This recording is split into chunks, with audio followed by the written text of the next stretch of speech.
Men, they don't spend their money to people they love. Even your boyfriend, maybe you told your boyfriend that I want money. That person at end of the month, he doesn't want to call you. Even he doesn't want to meet you.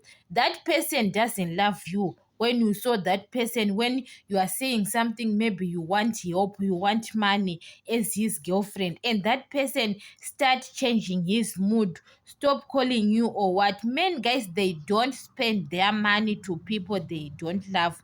A man, guys, he is very happy to spend his money. Even he knows that maybe that thing is very expensive. When he is doing it for the woman he loves, he doesn't care the price is. He can do whatever he can do to get that money. But when you say to your boyfriend or to your husband, baby, I want this and I want money, I want to do one, two, three. Maybe at that time he doesn't have money, yes.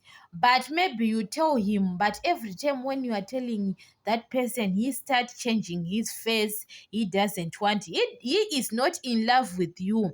And guys, a man, you can be shocked that maybe you are separate with that person. He is in another relationship with another woman.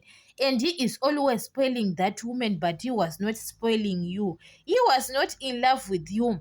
Men, they don't spend their money to people they don't love.